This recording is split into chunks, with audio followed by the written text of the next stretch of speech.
श्री राम जी को महारानी कैकेयी ने बाबा बनाया। इतने लोग यहाँ बैठे हो, क्या किसी का माता पिता ये चाहता है कि हमारा बेटा बाबा बन जाए? नहीं चाहते। पिता माता तो ये चाहते हैं कि बेटा पढ़ लिख करके बड़ा हो, अधिकारी बन जाए। ये कोई नहीं चाहता है कि बाबा बन जाए। और जितने लोग बाबा बने हैं, ये बाबा बनना कोई साधारण बात नहीं है। जब भगवत कृपा होगी तब बाबा बनोगे, और जब भगवत कृपा नहीं होगी तो बाबा नहीं बन पाओगे, डकैत बन जाओगे। किंतु माता पिता नहीं चाहता बेटा हमारा बाबा बन जाए। जब विश्वामित्र जी मांगने आए थे तो महाराज दशरथ जी क्यों नहीं दे रहे थे अपने बेटे? वो जानते हैं कि अगर बाबा ले जाएगा तो बाबा बनाए। अरे उधर बिछा बैठ, पीछे बैठे, क्या दिक्कत है? हनुमान जी के मंदिर का है उधर बिछाओ। पंडाल धड़ा लगेगा, अच्छा लगेगा। 500 लोग आ जाओ, 25 लोग वहाँ गायत्री मंदिर पर बैठाओ, 13 लोग वहाँ पीछे शंकर जी के मंदिर पर बैठाओ, तो अच्छा नहीं लगेगा। भगवान की पूजा के समय, कथा के समय सन्मुख ही बैठा जाता है। बोले लक्ष्मी नारायण भगवान की। हाँ,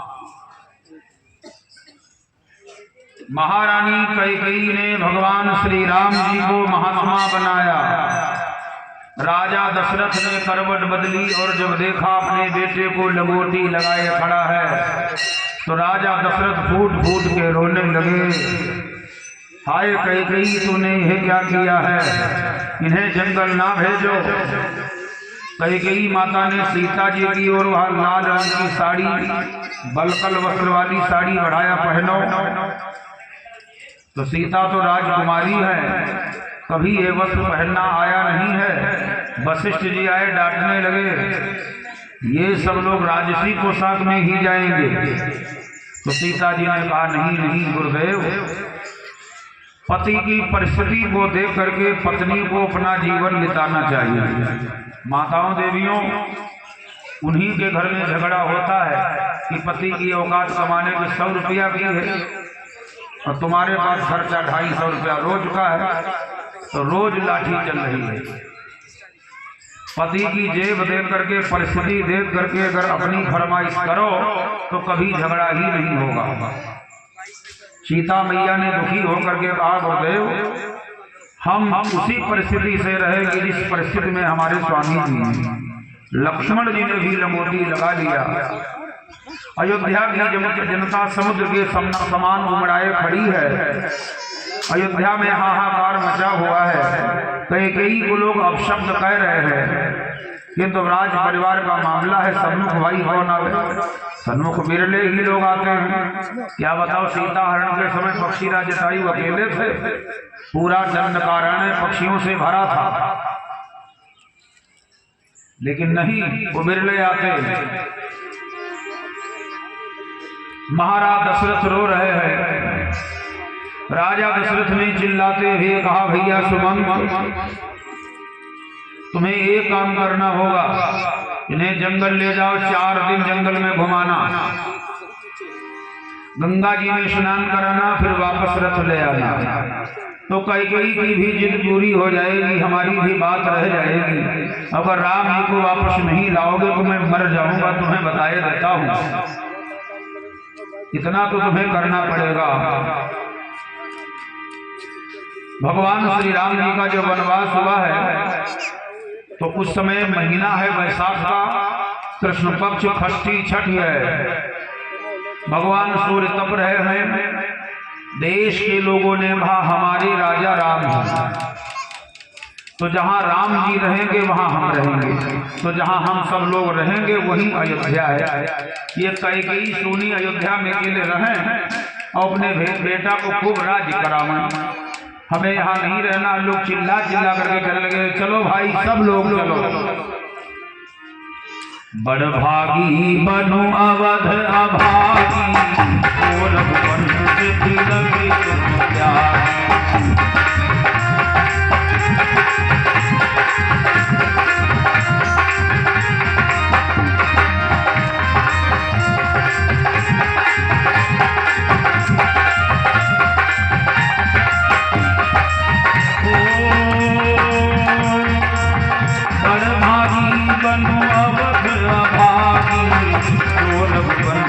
तिलक तुम प्यार।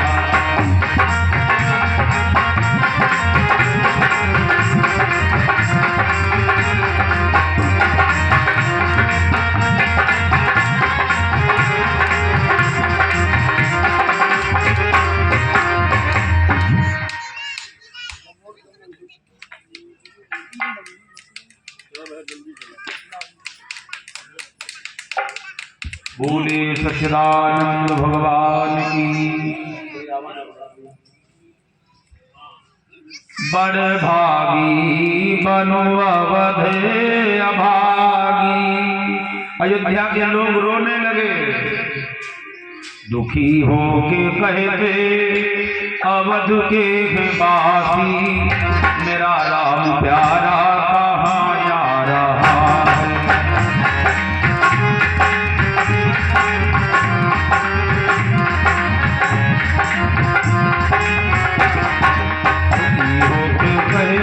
अवध के वासी, मेरा राम प्यारा कहाँ जा रहा है।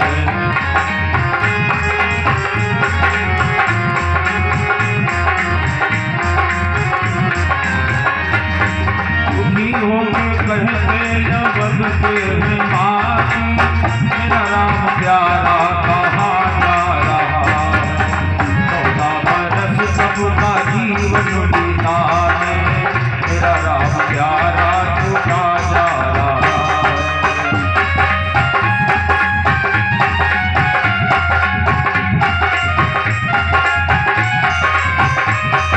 14 बरस सबका जीवन बिताने, मेरा राम प्यारा छूटा जा रहा है।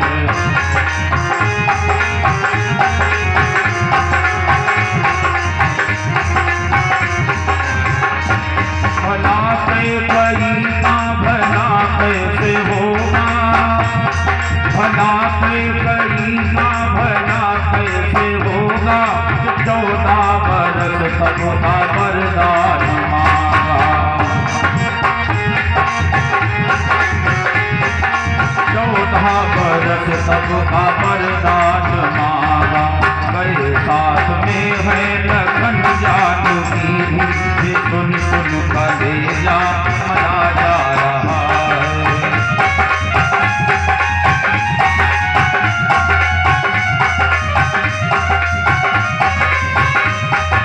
गए साथ में है लखन जानकी भी, सुन सुन कलेजा मना जा रहा है।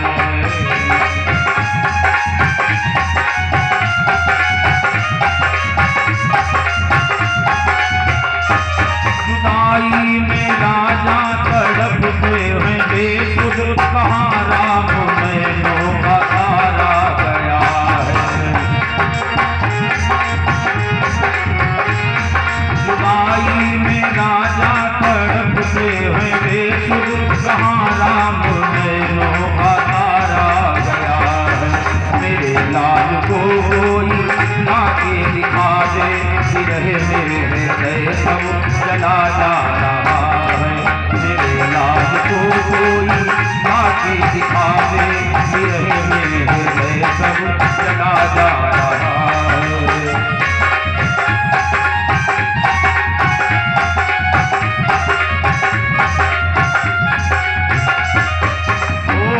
भला करीना भला कैसे होगा। 14 बरस सबका वरदान मांगा,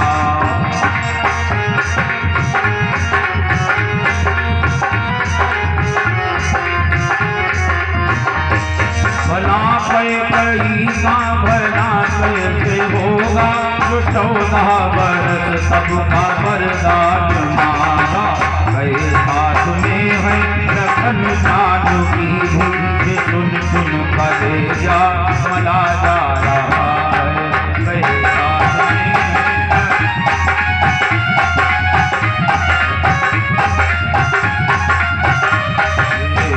साथ में है लखन जानकी भी, सुन सुन कलेजा मना जा रहा है।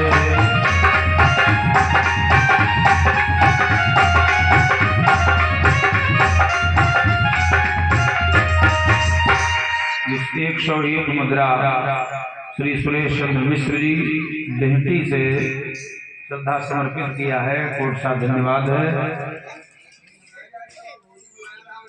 अच्छा, हमने ऐसे निवेदन किया था कि देखो स्वयंभू मनु सतरूपा 25,000 वर्ष तक नियमतार दोनों लोग बने रहे और तुमका एक दिन आवे माफत।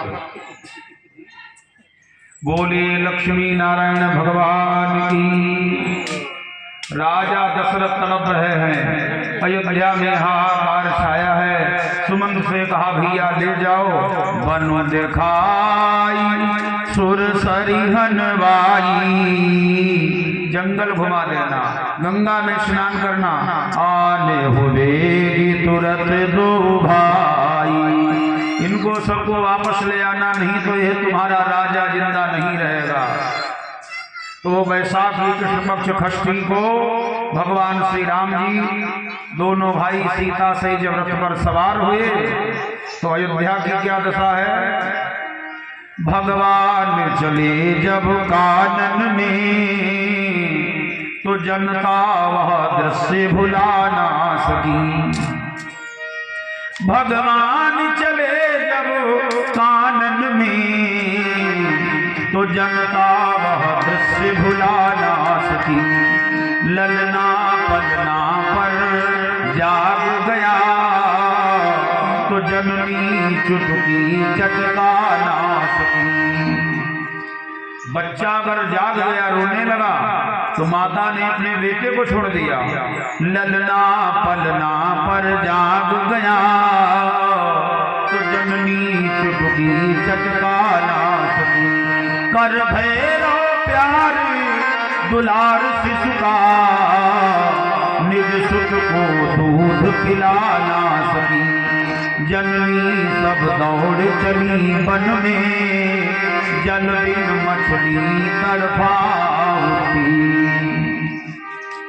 लोग चिल्लाते हैं जैसे मछली का जीवन जल के बगैर नहीं है, राम के बगैर हम जिंदा नहीं रह सकते हैं। गोस्वामी जी कहते बालक वृद्ध बिहाई लगे लोग सब साथ।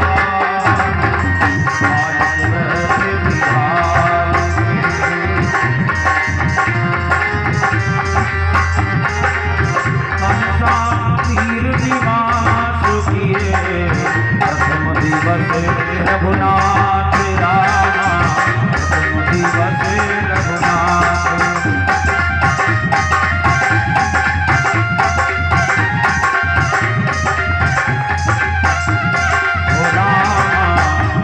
दिवस रघुनाथ। राम जी जब चले रथ पर बैठकर लोग पीछे पीछे दौड़े। बालक वृद्ध बिहारी गृह, छोटे छोटे बच्चे जो चल नहीं पाते हैं, 6, 7, 8 महीना के 1 साल के हैं, वो पलंग पर पड़े रहे।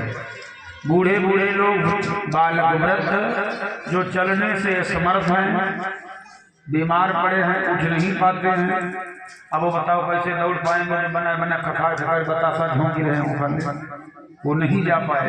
विहाई गृह जो बहुए ब्याह करके आई हैं, जिनका भी गौना नहीं हुआ है, संकोच बस निकल नहीं पाई, बाकी अयोध्या सोनी हो गई। या यूं समझो बच्चे बूढ़े बहुए सब चल दिए। विहाई गृह लगे लोग सब साथ, तमसा तीर निवास किए। अयोध्या से जब चलोगे तो अग्निपुण क्षेत्र में वो तमसा नदी, नदियां तो फिर चारों तरफ हैं, हर दिशा में हैं। तो चलते चलते जब सफर किया, धीरे धीरे सूर्यास्त का समय आया है, तो कहा भाई सब लोग घर जाओ, कोई मान नहीं रहा है। तो राम जी ने विचार किया चलो फिर आज रात्रि यहीं रुकते हैं, सुंदर पेयजल की व्यवस्था है, आज सब लोग यहीं रुकते हैं। तो जो भी खाद्य सामग्री, भोजन सामग्री, फल फूल आदि व्यवस्था की गई होते कौन खाएगा। जो कोई दुख आता है तो उसका भूख भी चली जाती है। राम जी बहुत मना करते, कोई मानता नहीं है। परस्पर बात हो रही है। श्री राम जी ने कहा भैया अगर अयोध्या नहीं जाओगे, नगर सोना है, और मान लीजिए कोई राजा के द्वारा आक्रमण हो गया, पिताजी की है, परिस्थिति है, बताओ तुम लोग मानते क्यों नहीं हो। बोले क्या लेना देना अयोध्या से। अयोध्या के महाराज को कहा ये किसी दिन शरीर छूट जाएगा, हम आपके बगैर रह नहीं सकते।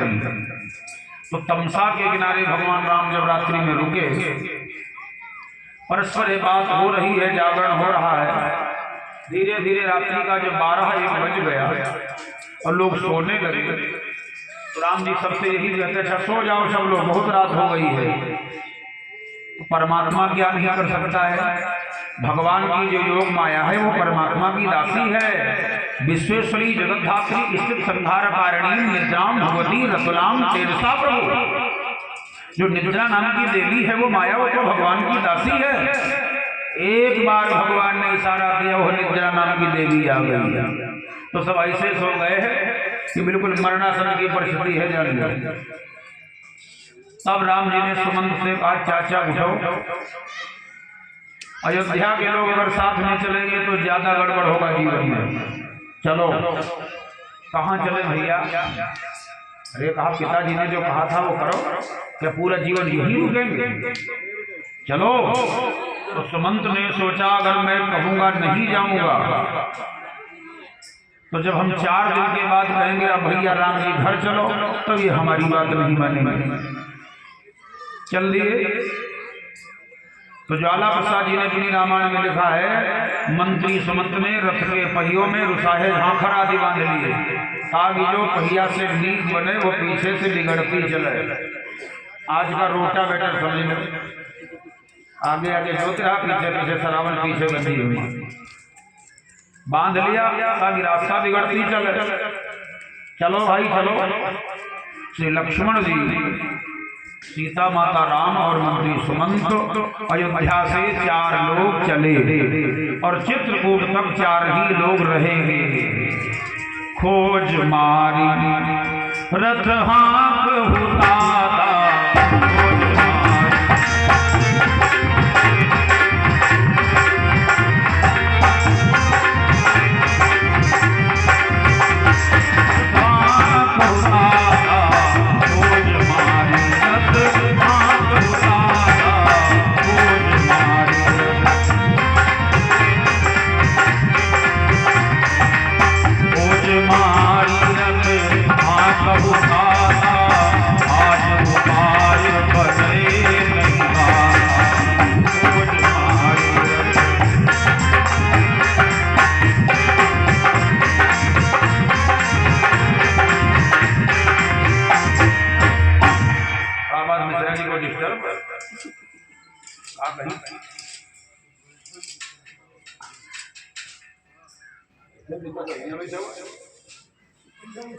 बोले सच्चिदानंद भगवान की।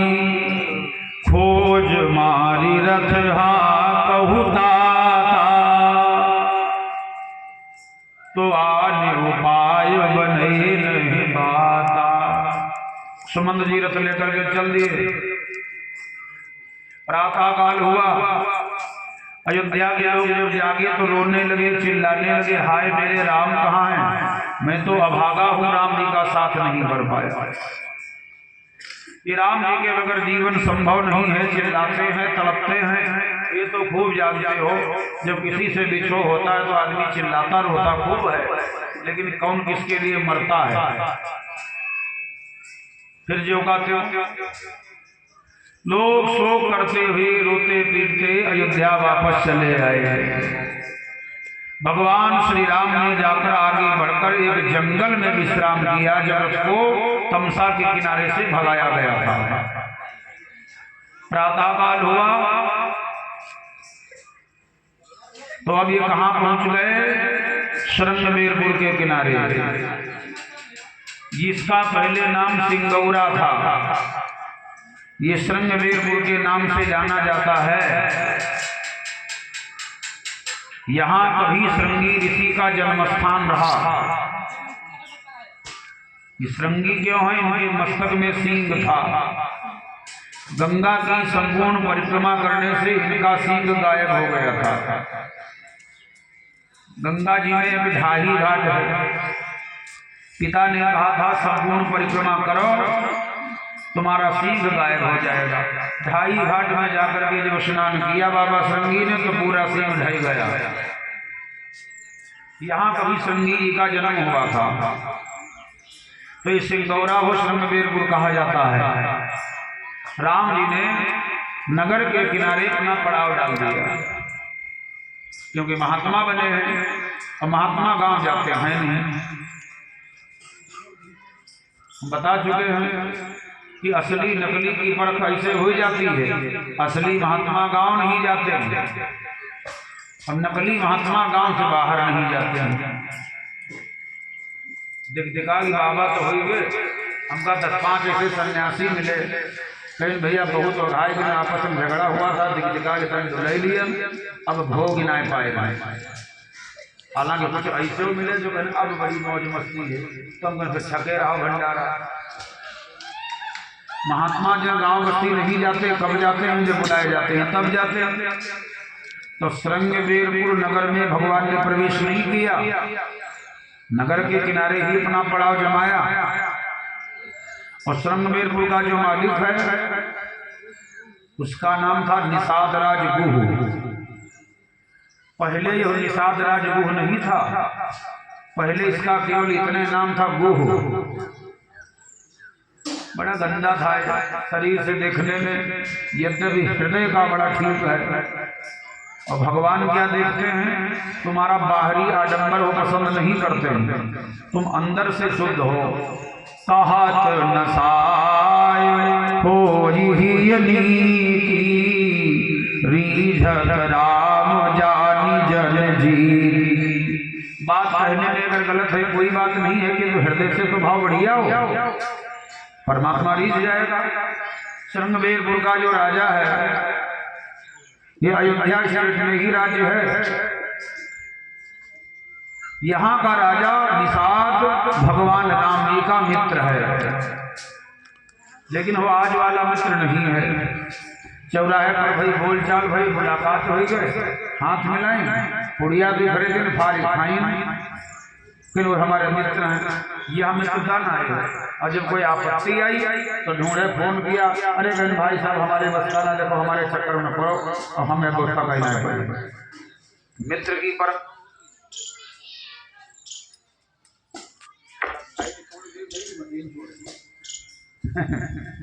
बोले हनुमान जी महाराज की। जो ये हमारे वैदिक ब्राह्मण पीछे बैठे हुए हैं, इनसे निवेदन करूं कि इशारा में बात करो, कम बोलो। बोले सच्चिदानंद भगवान की। मित्र की परख तब होती है जब आप किसी समस्या से घिर जाओगे, कोई आपत्ति में पड़ जाओगे, तो मित्र की परख होती। दुनिया में आपको बहुत ऐसे मिलेंगे जो यही कहेंगे क्या बात करते हो, जहां तुम्हारा पसीना बहाए बाल्टी खून बहाई दे, ला पुड़िया उड़िया लाओ। अब पुड़िया चक्कर में खंडे जाए, अब पुड़िया खा लिया, फिर बनाए बेवकूफ भी, कोई मतलब ही नहीं रहा। अच्छा, भाई की परख कब होती है? दुनिया में आपको बहुत भाई मिलेंगे जो बात बात पर रहेंगे, और भाई साहब वो लोग भले ही होली दिवाली अपने सगे भाई से ना बोलते हो। 60% इस समय ऐसे परिवार हैं जिनमें भाई भाई में बोलचाल नहीं है, और पूरा दिन इधर उधर खूब हाथ में जाते। और भाई साहब भाइयों से सामंजस्य बना करके रहो। जिन घरों में यह परिस्थितियां हैं तो पूरा परिवार एक साथ बैठ करके भोजन करो, प्रेम बढ़ेगा, मैं दावा करता हूँ। तो भाई की परख कब होती है? जब कोई दुश्मन आक्रमण करता है। बांट भैया बेरी लागे रनमा गाहे दाहिनी माँ। और पत्नी की परख कब होती है? जब वो जान ले जेब में पैसा नहीं है, अकाउंट खाता में नहीं है, कोई 10 रुपया दे भी इनको नहीं रहा है, तो बिरले भले सम्मान करें, बाकी कहे तुम तो बूढ़े बूढ़े खरीदी खोज रहे, रिक्शा चलाए रहे, नरेगम कार्ड बनवाए हैं और ये खा तो पड़े रहा। तब पत्नी की परख हो जाती है। बोले सच्चिदानंद भगवान की। ये राम जी का असली मित्र है निषाद। अच्छा, आप कहोगे मुलाकात आज होने वाली है और ये मित्र कब बन गया था? सपने में। पहले का मित्र है। बालकांड की कथा अगर देखेंगे तो बात मिलेगी। बंधु सखा संग ले ही बोलाई, मन में आई तो तेरे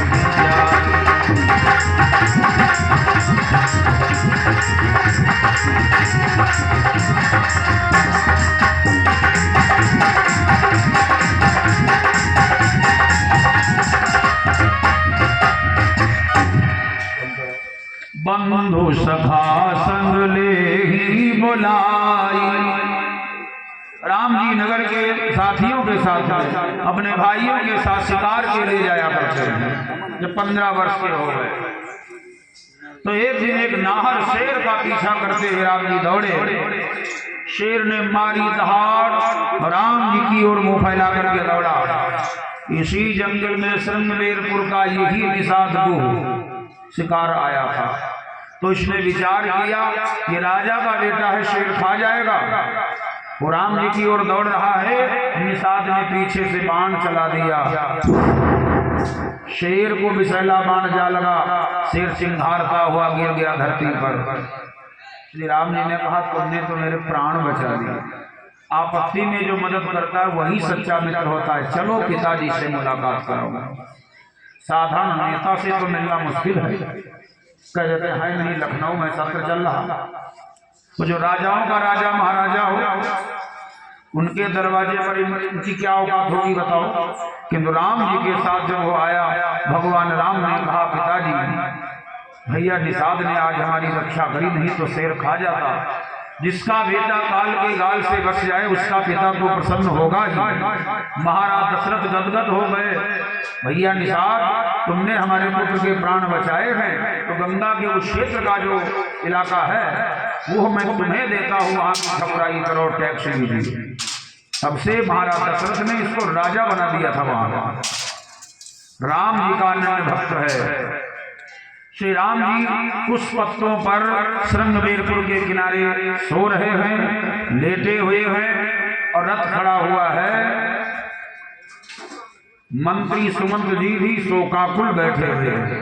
निषाद को यह मालूम हुआ कि अयोध्या से श्री राम जी आए हैं, तो डंडा लेकर के भागता हुआ आया।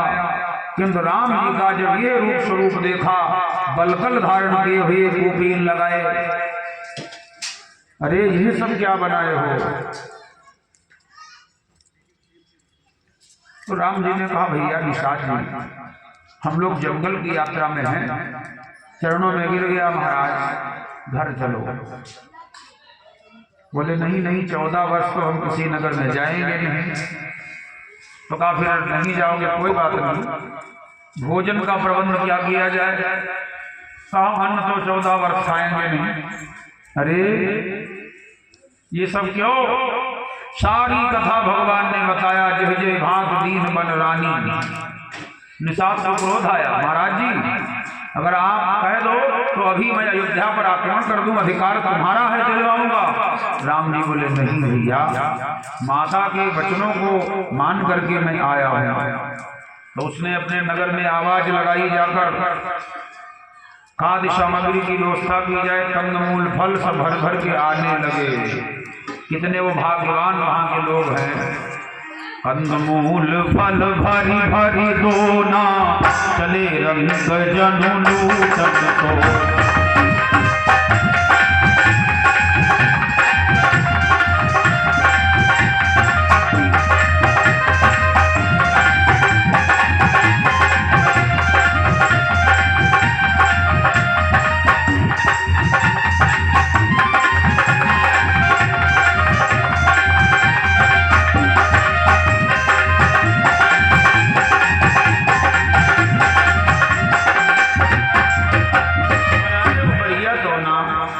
कंदमूल फल भरे हैं, लगता यूं है कि कोई निर्धन को कहीं से बहुत सोना मिला हो। चले रंग जनु लूटन सोना। श्री राम जी की सेवा में लाकर के रख दिया, खाओ। निषाद ने प्रबंध किया, बोला मैं अभी आता हूँ, थोड़ा नगर का प्रबंध करूँ तब आऊँगा। कुछ समय के बाद जब वापस आया तो सूर्यास्त का समय हो गया है। आकर के क्या देखा, भगवान राम जी कुछ पत्तों पर सोए हैं और लक्ष्मण जी थोड़ा दूर वीरासन बैठे हुए हैं। धनुष पर बाण चढ़ाए हैं, तो जंगली क्षेत्र है, जंगल का किनारा है, वो गांव वहां पर है। कछुक दूर तजिबान सरासन,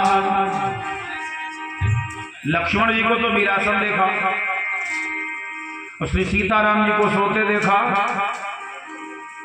निषाद को बर्दाश्त नहीं हुआ। हाय, अयोध्या के राजमहल में रहने वाले ये फूलों के सेज पर सोने वाली राजकुमारी इन कुशों पर सो रही है, तो ये दुख दर्द हो जब नहीं राजा बर्दाश्त कर पाया।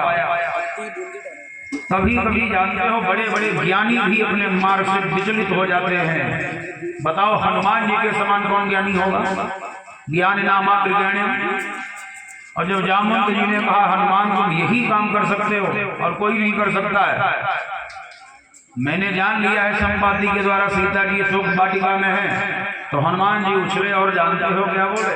अरे कह दो तो ही जाऊं, रावण के सब दांत तोड़ दूं, शीश फोड़ दूं, भुजाएं उखाड़ दूं, लंका में एक एक को मार डालूं, और अगर इच्छा हो तो बताओ पूरा त्रिकूट पर्वत उठाई समुद्र में फेंक दूं।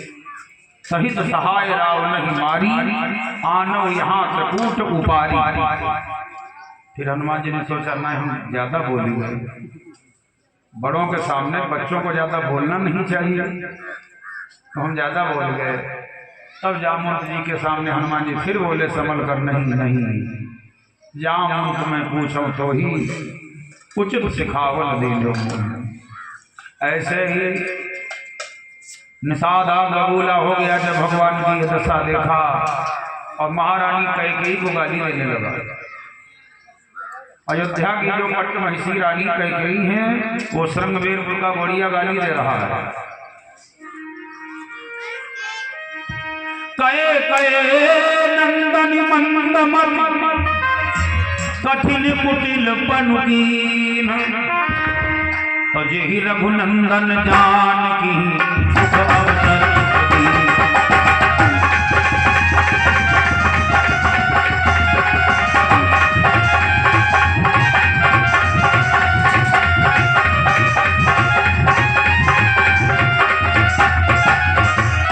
जेहि रघुनंदन जानकी सुख अवसर दुख दीन। हाय कैकेयी तुझे क्या हुआ? तुम कितनी मोटे दिमाग की मंदमती हो, कैसी तुम कुटिल हो। जब अब शब्द बोलने लगा महारानी कैकेयी के लिए, लक्ष्मण जी बर्दाश्त नहीं कर पाए। वीरासन बैठे दूरी पर, कछुक दूरी तो जीवान सरासन, जाके लगे बैठ वीरासन। लक्ष्मण जी दौड़ते हुए आए और मन में सोचा कि हम चार इकट्ठा करें। कौन बिरादरी को हमारी महतारी कैकेयी को गाली दे रहा? कैसी भी हमारी माँ है, फिर यो कर यही है। फिर लक्ष्मण जी ने मन में क्या सोचा, ना गलत, ये मेरे बड़े भाई का मित्र है, तो जो बड़े भाई का मित्र होता है वो बड़े भाई के ही समान होता है, वो पिता के समान होता है। और हमारे भाई का हम लोगों का अनन्य भक्त है, ये भाव में डूब गया और कोई बात नहीं है, पढ़ा लिखा है। तो पहले तो क्रोध आया चाह से कि हमारा खींच अट्ठा। फिर लक्ष्मण जी ने सोचा ना गलत हो जाएगा, भाई जी डटेंगे। अभी अभी 2 घंटा पहले इसने इतने फल भेजे हैं, टोकरी भर भर के, दोना भर भर के, और कहेगा बस यहाँ हमका तुम प्रसाद दियो, फल के रखना है। तो बुद्धिमान लोग क्या करते हैं, झगड़ा नहीं करते हैं। तो यहाँ पर बाबा गोस्वामी तुलसीदास जी लक्ष्मण गीता लिखते हैं, माने महाभारत में भीष्म पर्व में श्रीमद् भगवत गीता है। श्री रामचरितमानस की अयोध्या कांड में जो श्रृंगवेरपुर की कथा है, लक्ष्मण के द्वारा जो प्रवचन किया गया है, ये लक्ष्मण गीता के नाम से जानी जाती है।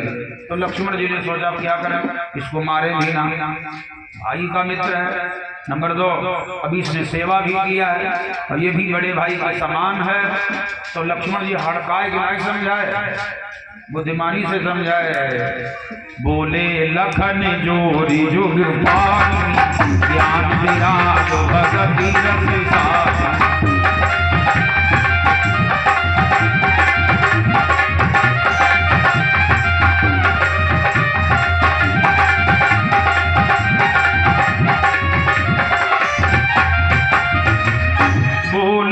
लखन जोरी जुग पानी, दोनों हाथ जोड़ बोले अरे भाई सुनो सुनो सुनो सुनो, कहाँ बोल गए तुम? क्या बोले लक्ष्मण? ज्ञान विराग भगति रस सानी। श्री लक्ष्मण जी ने निषाद के सामने ज्ञान की चर्चा किया, वैराग्य की चर्चा किया, भक्ति रस से सनी चर्चा किया है। और लक्ष्मण जी ने कहा एक बात सुनो, काहो न को सुख दुख कर दाता,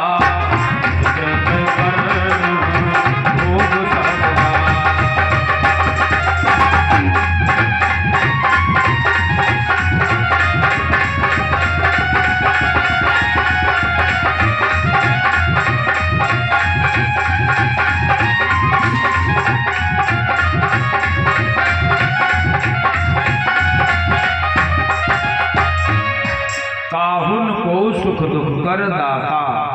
यही बात गीता में कन्हैया जी ने कहा है, धनंजय कर्मण अधिकारस्य मा फलेषु कदाचन। जो जैसा करता है वो वैसा ही भोगता है। ये कर्मों का खेल है। जैसे एक बार जून का महीना और बाग में एक आम का फल पका टूट के नीचे गिरा, तो जो बचा रहा था, जिम्मेदारी उसकी है कि फल हमारा है, किंतु राहगीर ने सोचा इसको हम खाएंगे जरूर, तो दौड़ के जो उठाया तो बगीचे वाला आ गया, उसने 2 डंडा पीठी पर धम धम मारे, लो खा लो। तब तक एक महात्मा आ गया, तो फल उठाने वाले ने संत से कहा एक बात बताओ, हाथों ने उठाया था और मुख ने खाया था, लेकिन यह भाई कौन कर्म है कि हमारी पीठी तोड़ी? पीठी का दोष क्या है? संत बड़े समझदार थे।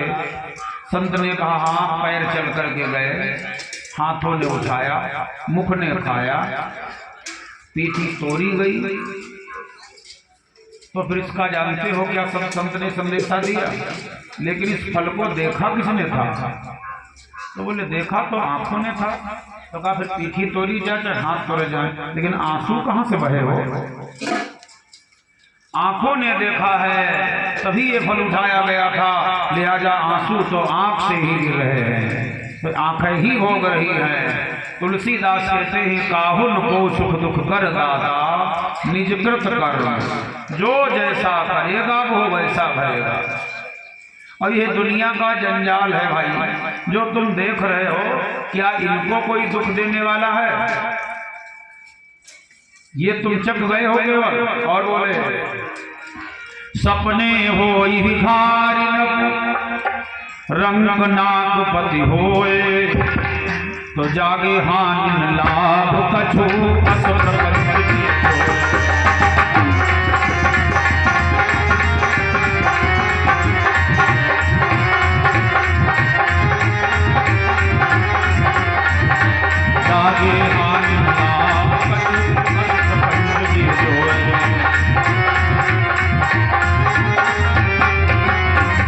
हम कभी स्वप्न में देखते हैं हम राजा बन गए, और कभी राजा स्वप्न में देखता है कि हम लुट गए, हाय हम कंगाल फकीर हो गए, भिखारी बन गए।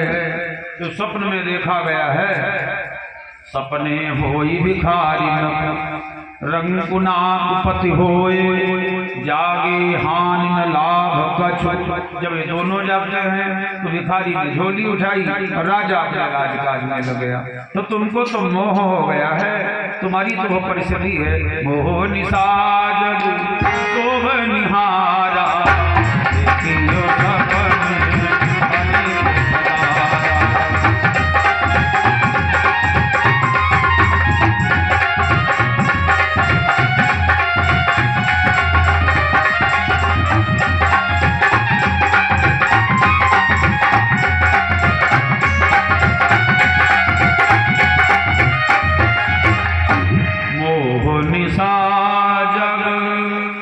अकेले नहीं हो, संसार मोह में सो रहा है। देखिए सपन अनेक प्रकारा। एक भाव याद आया, एक महात्मा जी, गर्मी का महीना था, और गांव के किनारे गए, और संत बस्ती में जाते नहीं तो गांव के किनारे बढ़िया कुआं बना था, ऐसे कुआं चौड़ी जगत वाला। वो कुआं की जगत पर सोए के, नहाए धोए, पूजा की और सोए के। रात्रि में बाबा जी ने स्वप्न देखा कि हमारा विवाह हो गया। बड़ा खुश है। ये महात्मा भय, महात्मा तब है जब अभाव नहीं रहे। अब विवाह हो गया, बहुत खुश हुए। थोड़ा स्वप्न और बढ़ा तो एक बेटी का जन्म हुआ।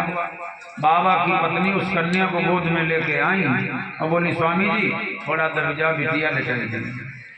बाबा सपना देख रहे थे, तो बढ़े वो करवन बदली तो कैसी बढ़े, बाहर गए कुएं तरफ बढ़े। बेटी को लेटाई चली गई। सपना थोड़ा और बढ़ा, फिर बेटी लेके आई, एक और जन्म हुआ। बाबा थोड़ा और, तो कुआं की जगत है, कोई 4 बाग प्लेटफार्म पर है ना। दोबारा करवट ली, झम से कुआं में गिरी गई। तो गांव में हल्ला मचा, देखो महात्मा कहीं के आए थे, कुआं पे सोए थे, शायद वही गिरे। दौड़ो दौड़ो दौड़ो दौड़ो दौड़ो।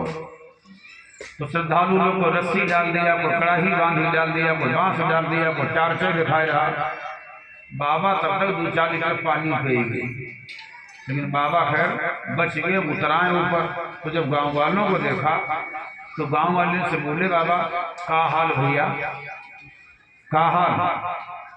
तो गांव वाले कहें, का बाबा के दिमाग में चोट आई गई, आई गए, कुआं गिरे महात्मा, मरना समय परिस्थिति इनकी, और हाल हमसे पूछ रहे। तो गांव वाले कहें, बाबा का होश संभव? बाबा कहें, बेहोश कब हो नहीं रहे। बोले, फिर हमसे हाल का है पूछो? ये लिए पूछन, हमारो सपने में दिया होगा तो यह दशा हुई, और तुम्हारे सबके सही है, पत्नी है, बड़े यार हेकड़ हो जो जिंदगी काट रहे, बड़े हिम्मती हो, ये हाल पूछ रहे। जीव की यही परिस्थिति है, मोह निशा जग सोव निहारा, देखिए सपन बने प्रकार।